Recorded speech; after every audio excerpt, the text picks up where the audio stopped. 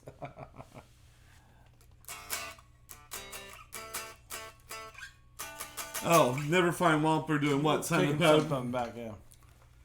Yeah, Well, I don't know. You have one, right? You have we have the tape echo. The tape echo down You here. have that, yeah. I don't know why his pedals have never. I have the tape echo, and it's really nice. But I mean, there's never been anything else that's really jumped out at me. I know a lot of people really swear by some of them. Mm-hmm. Do you want to? You tuned it. Do you want to? You played in the very beginning, like the chorusy stuff, but I don't know if you want to just show that off for a minute. Do you want to? That being the. You want to play a little bit? All right. So if we did, maybe I ought to play the right chords. What we were playing.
Every time I gotta play 4 chords for 5 minutes, at some point I'm gonna hit the wrong one.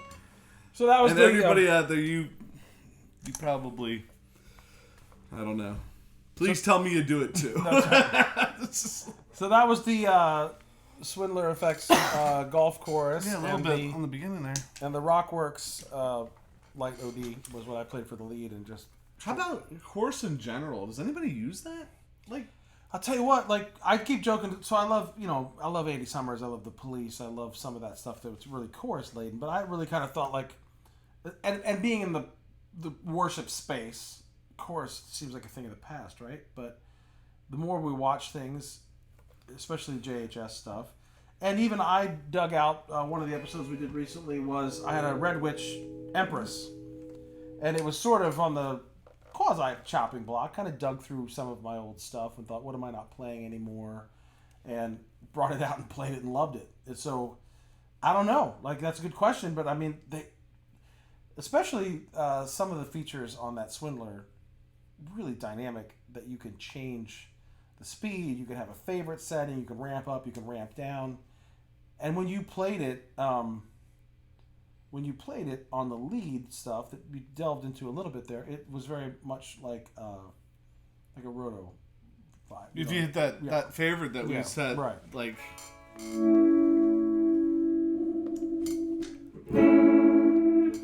it's some single note stuff.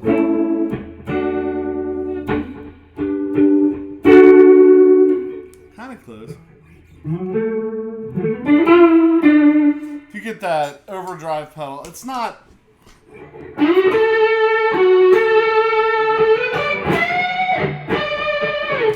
It's not the Warren Haynes, like Hughes and Kettner Rotosphere sound that's so awesome, but I mean, because it doesn't have a tube in it. It's pretty cool. So, of course, is wonderful used right.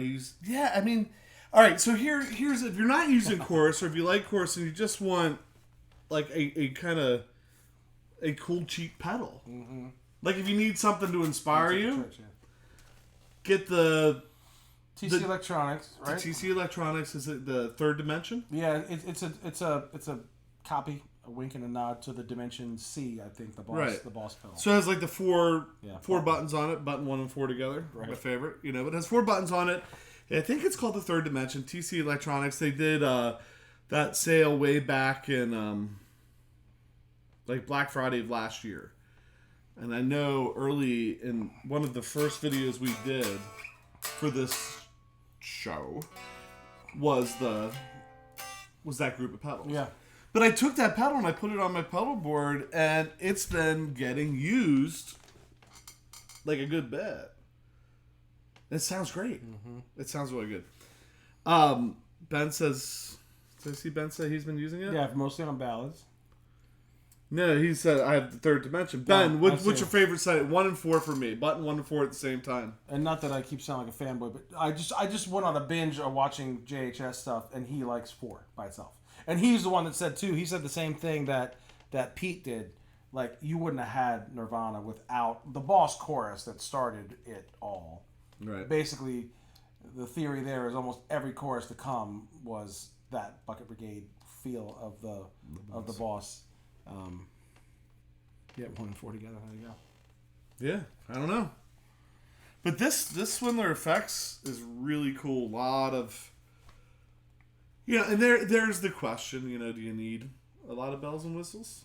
Or do you just need one great sound? And that third dimension that Ben has too, man, every time I click that on at the right moment, it just sounds good. It just sounds really good.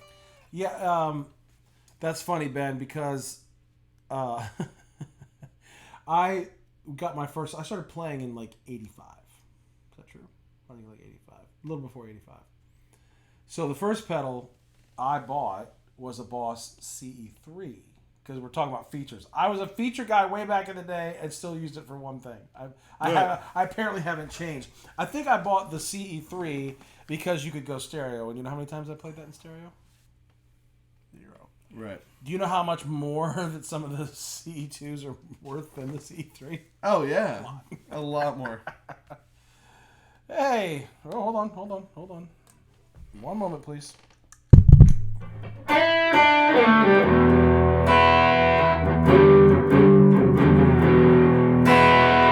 Hey, Joe. Hi-oh. That's every time. I'm a one-trick pony. Don't ask me to play anything else. There's Gary, too. Gary's been with us a couple times. Good to see you, Gary. It's fun when people chime in.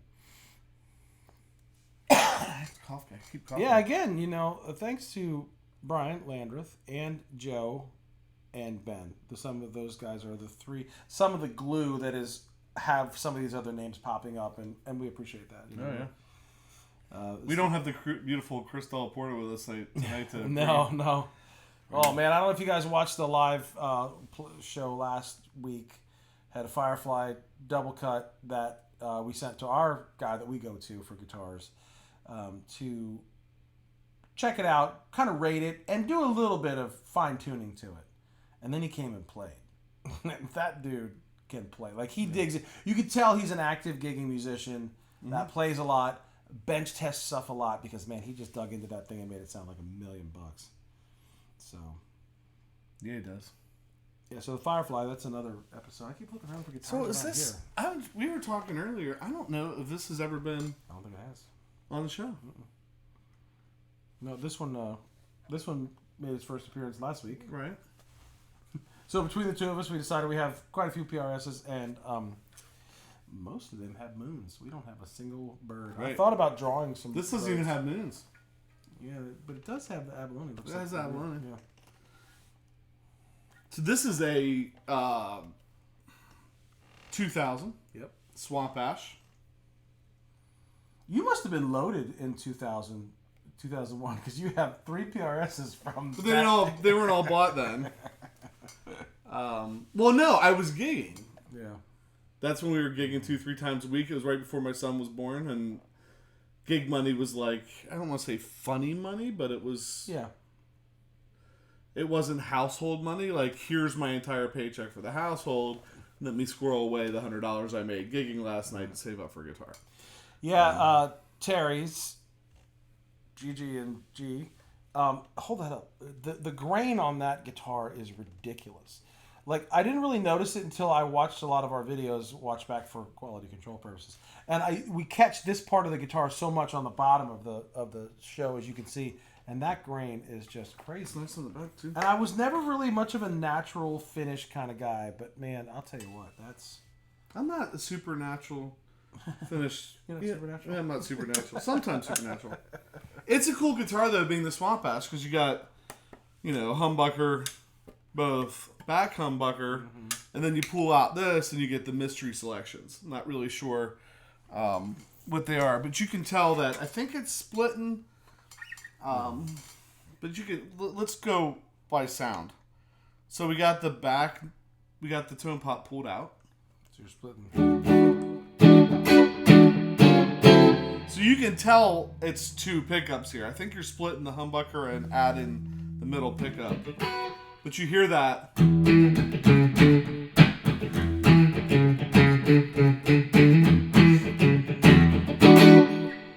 And then if we go back to the middle,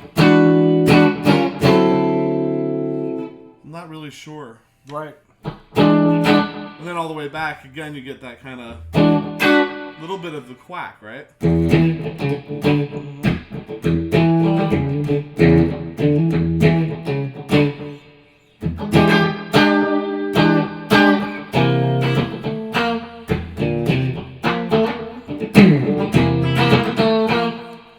So I'm not. Yeah, a lot of people chiming in about PRSs. Can you go back? It's just a touchscreen. Yes. Is it? See, I don't even know these things. There's more. There's more? Yep.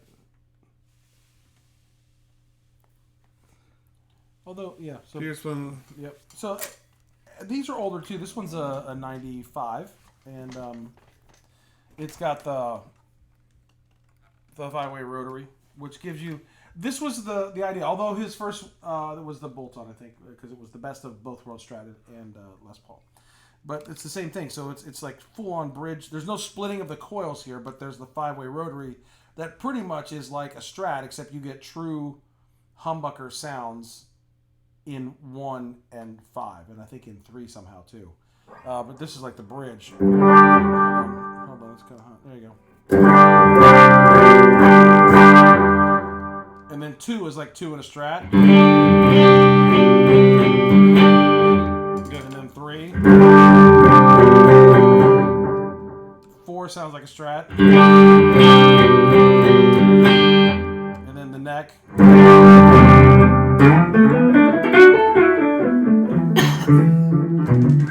So really versatile. That's part of the reason we like them. Ben Kim says PRS is one of the few that he has not owned. Get on it, Ben. Come on, man. Like, That's right. Well, he's getting signature series guitars now. He doesn't hit PRS. right. Yeah, how about it? There you go. Let's see. Yeah, Joe said run-of-the-mill entry mod. The SEs are great. Mm-hmm. The SEs are fantastic guitars. Right. The P90 guitar, the P90 PRS is an SE. They're great. Brian, you had the same guitar, right? Bolt-on Swamp Ash Special. That's what that is.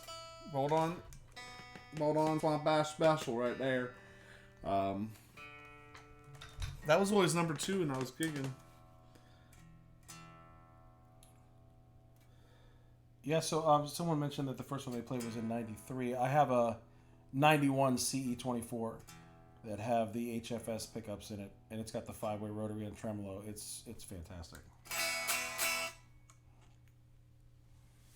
Yeah, well, Joe, when you start, or I don't know if you're talking about the price point of like the core line, it gets a little crazy. No, yeah, well, and it's different now because when I bought my McCarty, brand new, it was like $18.99. Right. Yeah, it's definitely. You buy a McCarty now, brand new, it's like $4,000. It's a whole different type of investment. Somebody said, Ben said he forgot about the. You know what, Ben? I'm kind of with you. If you, the 4 PRSs I have are all 3-way toggle switches. I don't know how you get with that, and they're backwards too. It is all the way forward. It's backwards. One. It's Yeah. the exact opposite. I've just gotten used to it because my first 2 PRSs were rotary switches, so I've kind of gotten used to it, and I can throw it there pretty quickly. But I played that one night and I couldn't figure it out. Look at that, Howard Lease, a limited edition Howard Lease. So Joe, what were you saying back here? I think Joe's asking. I think they want to hear the. What? Joe, are you talking about playing chord changes on the Swamp Ash over there? On like this? I think. Yeah, I'm assuming he's talking about that. We'll find out in a second. Special position? I don't know. It just said Swamp Ash is different. Brian said that Swamp Ash was awesome. It did everything. I mean, you played the riffy stuff, but... No, this one? Yours. Me, the black one. No. Or both. Ha! That's him. Oh, great. Make him work, Joe. Oh, jeez. Let's see. All right, so this will be the neck, which is one of my favorite pickups on this guitar. Let me turn it down just a little bit so I can dig into it.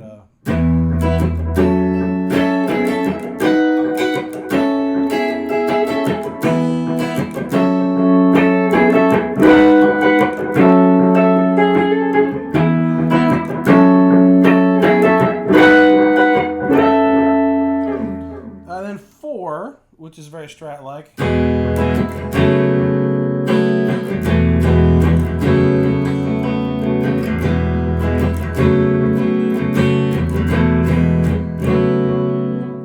I'll kind of skip 3 because a lot of people use, and back to the other pretty traditional Strat.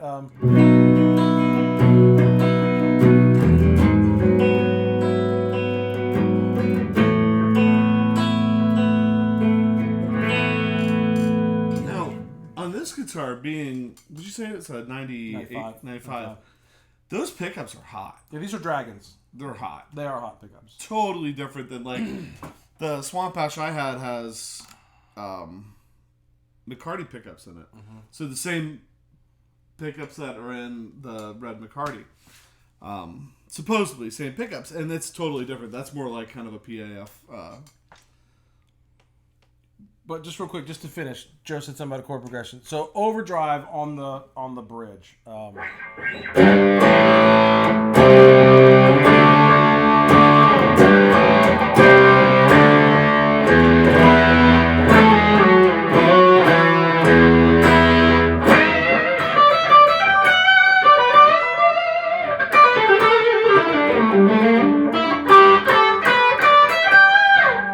Same thing with the neck real quick.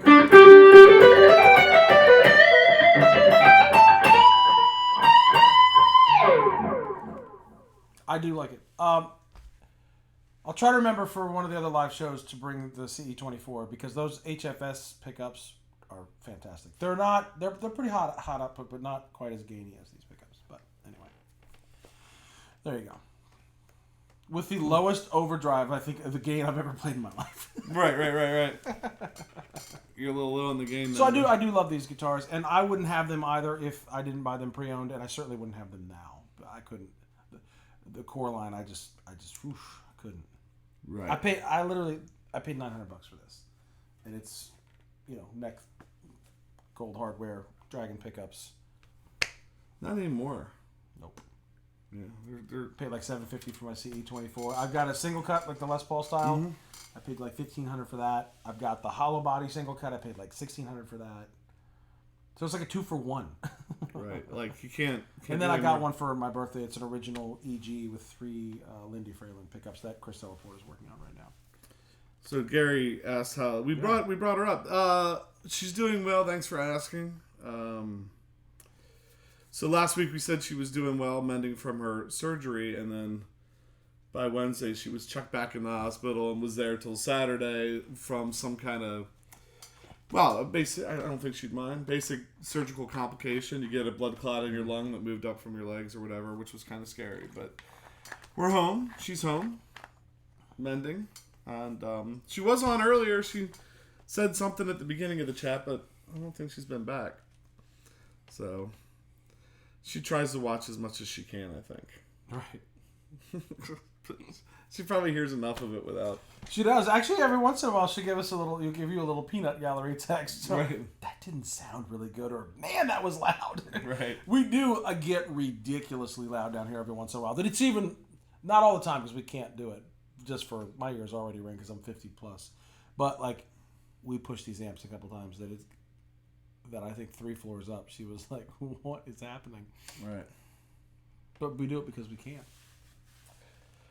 I mean, they're both. They sound good. Well, yeah, because the PV Classic 30 is 30 watts, right? But it's two 30 watts, and then the 40. Hot Rod Deluxe is 40.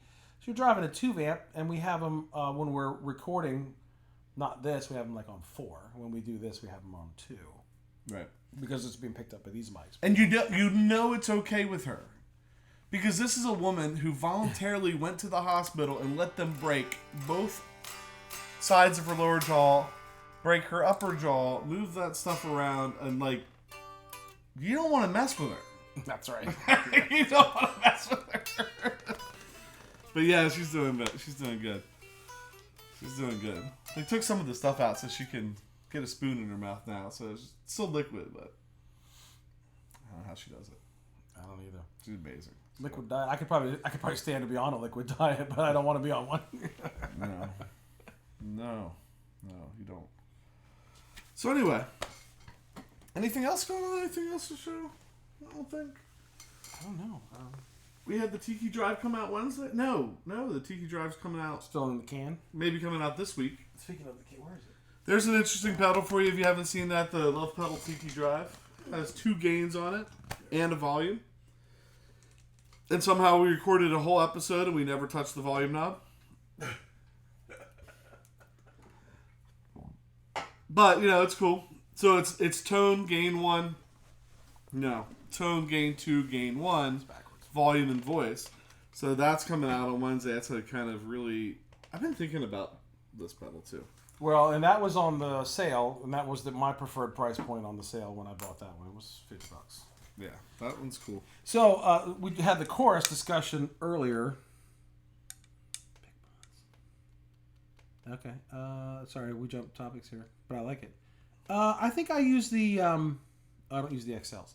I use the Jazz, the Eric Johnson signature, but it's basically the Jazz 3, small ones. Right. So he's talking about. That's what. There you go. So you're talking about to Harvey, Jazz 3 XL nylons. Yeah, I went to these. I don't do anything to them. You're using the exact same pick. Yours is just smaller. It's smaller, and somehow I got used to the smaller pick. And then when I hate to show these because they're not necessarily, they're out there, but not out there. But the beard surprised me for our anniversary. No, I was kidding. He had picks made with the logo on it, and it's more my size. And so honestly, since he had these picks 3 months ago, I pretty much exclusively play with these. I have a couple in my little tobacco tin, and I have one in my pocket most of the time, and so I play this. So it's more the size of the Jazz 3, but probably a little firmer and not nylon. Right. Punch mode out of plaques. So Pete, do you have one of the little like stapler looking things that punch out? Because I've got some picks made out of a bunch of hotel cards. Peter, you in Canada? Or was Pete in? He was in Australia. He was in Australia. All right, never mind. Oh, so yeah. Well, I can't see. See, I can't. Yeah. Brian says, get Graph Tech Tux, stop messing around with twists. I'll tell you what, man. I use Fender Medium. There's lights. Time to go. I used Fender Mediums for years and years, and then I had picks made for the band that I used for years, which was basically Fender Medium. When I changed this, I do like it. It's thicker. You're probably right, man. We could start... And we have like a pile of... Plectrums, right? You have some from... we have some down here from... Oh, I got some V-Picks. Right, V-Picks, and what's the other big one? So I'm drawing a blank. Yeah. We have some of those around, but... Well, that's funny, Ben. Yeah, I mean, certainly made my rounds at NAMM and got a bunch of picks and the Philly Guitar Show and others. So I've got a bunch, and I've sort of got like a little pile of special picks, and some of the V picks my friend Brody gave me when I was in Nashville. They're off to the side because they're like what $5-8 a pop or whatever. If I need picks, I just look in the dryer. That's right. So real quick about this. Yeah. Exactly. Picks. So we were talking about, does anyone still use Chorus? And this was the Empress right here, and it's nice. It doesn't have doesn't have tap tempo, but it's got quite a few features, and it sounds really great. And so not only did I decide that I'm not going to sell it, this one's signed by the owner there, and I promptly went out online and bought the Pentavocal tremolo because I have enough drives and delay. No matter what you hear, you never have too much gear. But this is pretty cool. It's got 5 different settings, and it's got a volume knob, which is cool because a lot of times you kick on a tremolo, you lose. So this one is out, I think, right? The video. But yeah.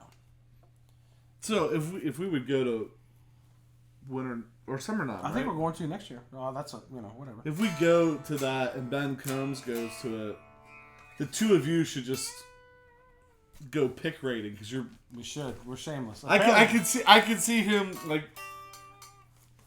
Got headstock tuners from the Reverb booth. Got T-shirts. That's just like. I was there for 4 like, days. oh yeah, you're giving these away. I'm just taking 5 of them. I'm like, hey, look, Tommy Emmanuel.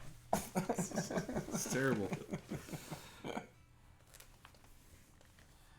Oh my. Yeah, so we're hoping to go to Summer NAMM this coming year. My goal eventually is to get to the Winter NAMM because I've only been to Summer NAMM and it was great, and they're like it's like a quarter the size of Anaheim. Because the Winter NAMM is truly the release for the year, and Summer NAMM is sort of like mid-season releases for these companies. But you never know who you're going to run into at any one of these. That's true. So, and I think I followed Ben's little vlog about his trip getting there or whatever, but nice. The poor Canadian that traveled for alms for the poor, sir.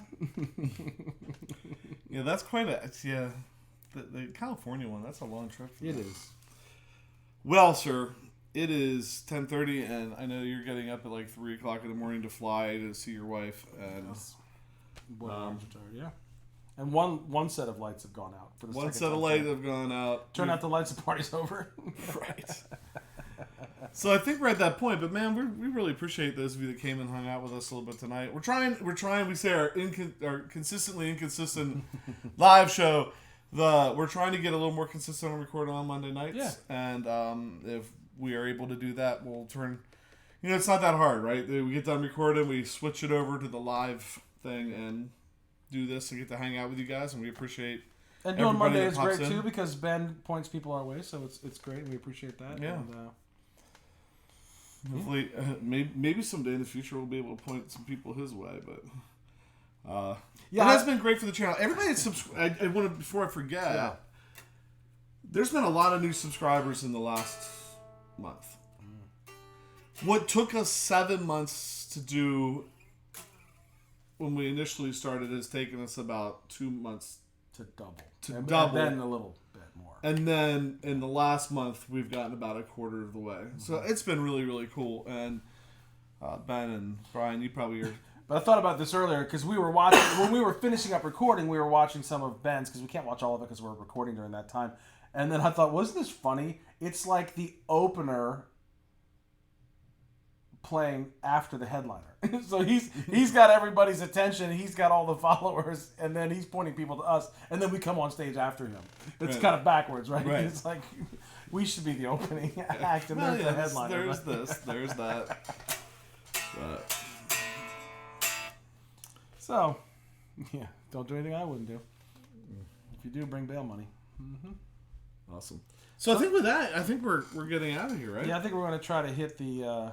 And I think we got a shout out to everybody that got in, right? It was Terry. Did we say hi to you? Did we say hi to Terry? I mentioned one of Terry's comments because I was trying to read GG and G. Terry and Ben and Brian and Gary and Pete. And Danoff NJ.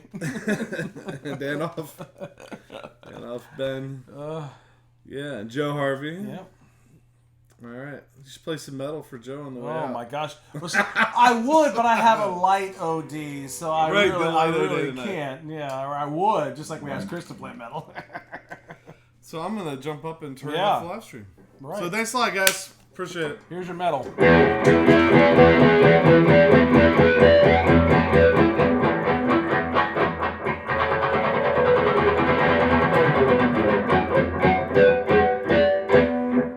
Again, more like aluminum foil.